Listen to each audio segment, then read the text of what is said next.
Hey guys, it's Sam, and this is my January wrap-up. In January, I read 6 books and DNF'd 2, so I started 8 and only read 6. January was a very busy month.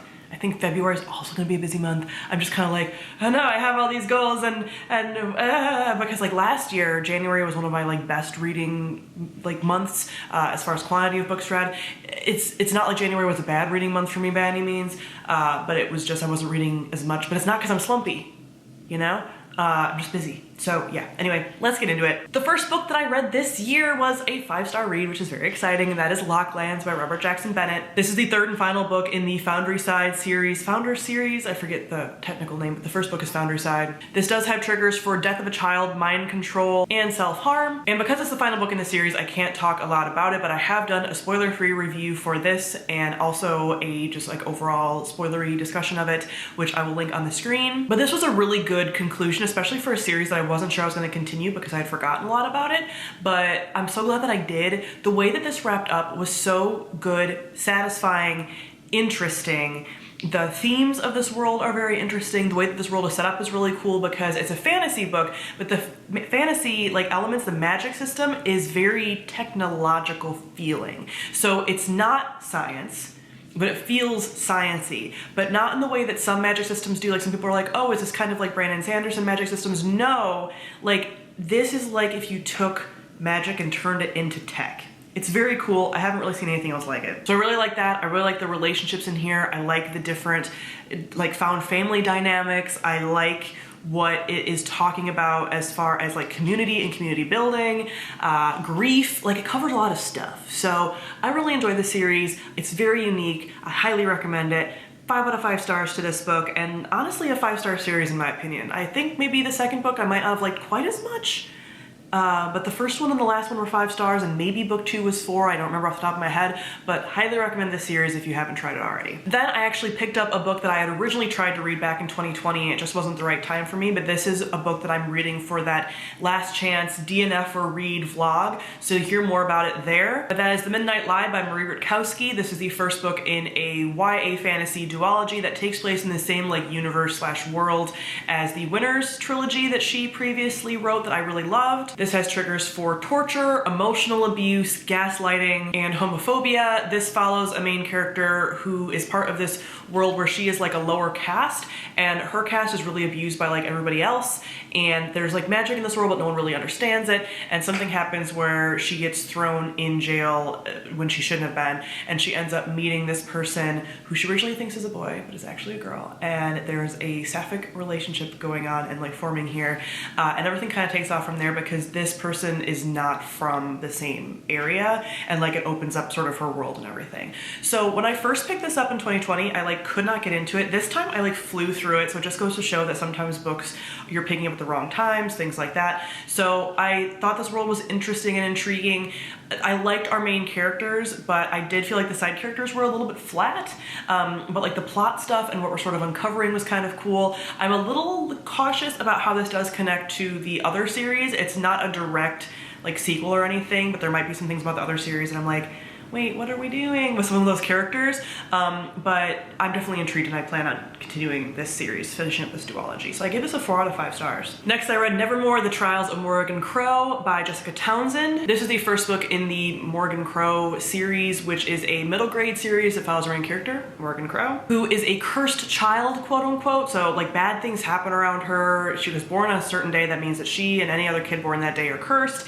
And something ends up happening where she gets swept away to a different, like more magical world because she might be sort of like a chosen one, might have a certain talent. It's very vague, and she has to enter in like some trials to become a part of the Wondrous Society, which is the way that she will like be able to stay in this world. This was actually our book club pick for January, so we have a full discussion, spoilery and everything, on my channel here, a live show talking about all of that. There's triggers in here for bullying, but otherwise it is a standard sort of like middle grade, nothing too heavy going on.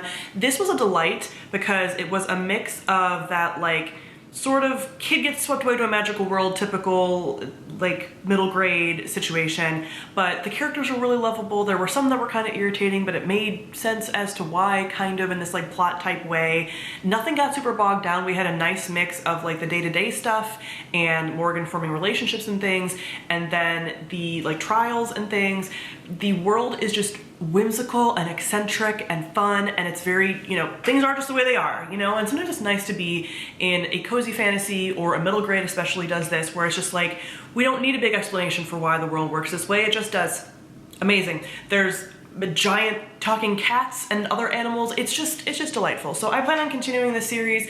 This is apparently going to be a 9-book series with 3 individual trilogy arcs, but it'll be interesting to see as Morgan grows, because she's like 11 and 12 in this book, and so like each book she's gonna get a little bit older, obviously. So it'll be interesting to see how she evolves. You know, I haven't read a middle grade story like this in quite some time. So this is very cute and delightful. I give this 4 out of 5 stars. Next, I listened to A Marvelous Light by Freya Marsky. This is a Achillean fantasy of manners story. So it is a love story, very heavy on the romance, but I wouldn't say this is necessarily a romance book, but very heavy on the romance. I mean, I don't really know even how they categorize this as a book as far as like how the publishers talked about it, but I wouldn't say that the romance is the main point, but it's a very, very major point, like that and the like mystery plot. So it's a fantasy of manners, meaning that it takes place in this sort of like, I don't know if it's technically Regency, but it's very sort of Regency-esque era. I don't know if that's the exact timeline, but you know, there's sort of politicking and little house parties and again, fantasy of manners and that kind of thing,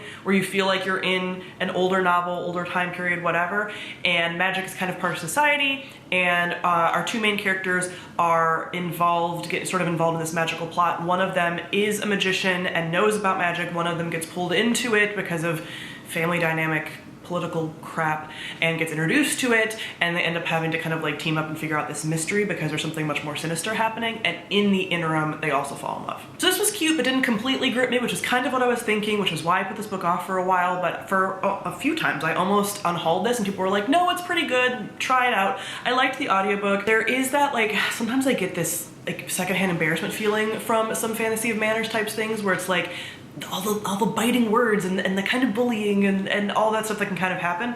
But overall, I pulled for our 2 main characters. I liked them, and this is a series of companion novels, so I think the next book is like Sapphic, although I've heard more mixed things about that one. But this was like generally fine, an enjoyable little read if you like fantasy of manners type story. Again, want something that's not super high stakes, although like bigger stuff does happen in here. There are some triggers for like homophobia and self-harm in this, but overall, like I would say slightly lighter, but there is very heavy explicit sex scenes in here. So if that's gonna take you by surprise, just know that for a traditionally published novel, there's a lot of graphic sex scenes, but not, you know, like tastefully done, you know, whatever. But just know that, and yeah, if you want a mix of a fantasy of manners story plus a romance, this might be for you.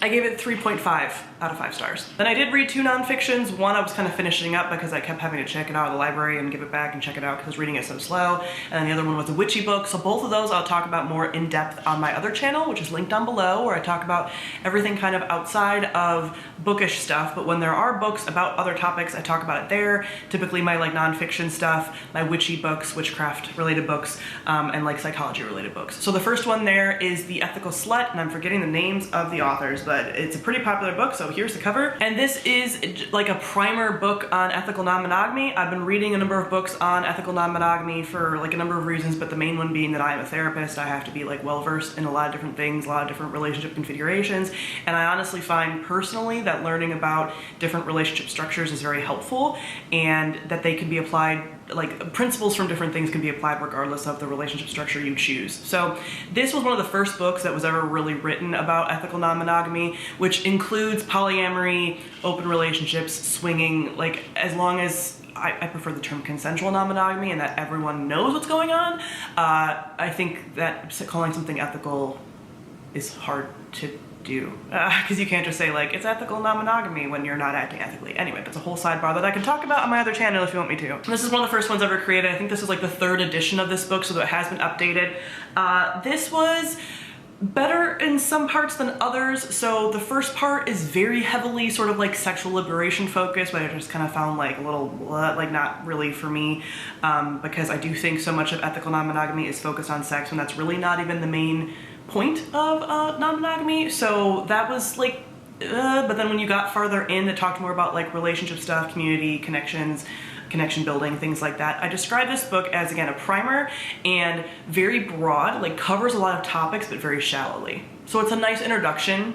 I think that's why a lot of people point to it as a first book to get into if you're looking into any kind of ethical non-monogamy, but probably not the best thing out there at this point. It was just one of the only things for a very long time, and you're gonna have to dive into other resources to get more information than just this book. Like if someone said, I read that book and then decided to be non-monogamous only based on the information I learned there, it's better than nothing, but it's not great. So I would say like, I don't know, again, like a 3 to a 3.5 for this. It's not my favorite book on ethical non-monogamy that I've ever read or anything. And finally was Wild Magic by Danu Forrest. This is a book about Celtic folk magic and traditions, and like I said, I'll talk about this more on my other channel, but this was delightful. This is a nice, again, another sort of like primer into Celtic witchcraft and mythology and things.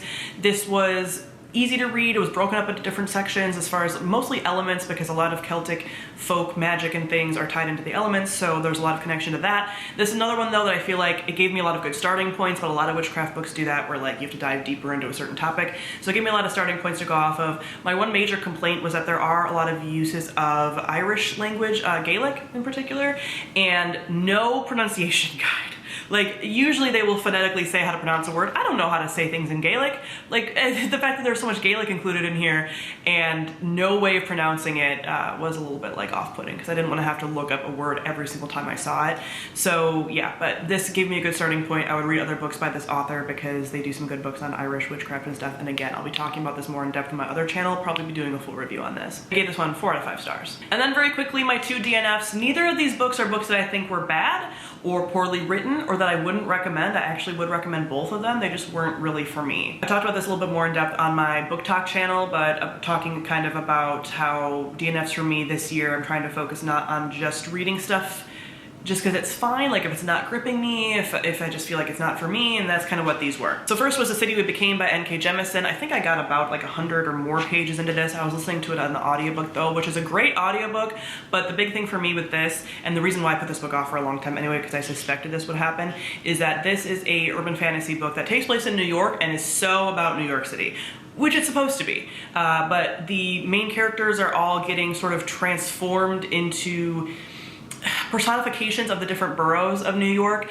and because of that, it's just so New York. Like, you have to like, or at least not be irritated by New York City, and I get very irritated by New York City just because I find a lot of ways that people write about it, and even N.K. Jemisin, whose writing I really trust, to be so insufferable and like just so. But I even feel like even if this was a book that was written about like Chicago or Philadelphia or something, I would still have a similar feeling. Like I couldn't really resonate. But the audiobook is great narration, very like cinematic, a lot of like sound effects and things. And if you're wanting to try out something that's a little bit more urban fantasy, that's not traditional urban fantasy like we think of it, that, you know, paranormal romancy, try this out. But I think I'm just going to stick to N.K. Jemisin's more epic fantasy. I think that's more in line with what I like from her writing. And the other book was Witches Steeped in Gold by Shannon Smart. Again, another book I listened to on audio and really liked the audiobook because this is a Jamaican inspired YA fantasy featuring witches, and they're from like sort of rival clans, and they have the Jamaican accents in the audiobook, so it was good.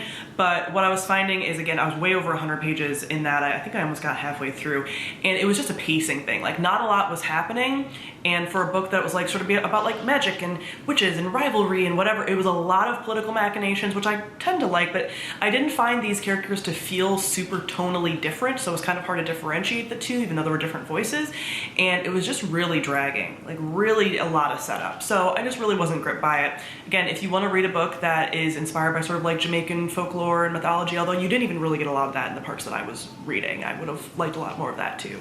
And you're okay with kind of a slower story, again, this is fine, and the audiobook seemed really good. So yeah, those are all the books that I read and DNF'd in January. Like I said, some of those other books I will feature more on my other channel if you want to check that out. But comment down below, let me know what you read in January. Thank you all for watching, and I'll see all of you guys soon. Bye.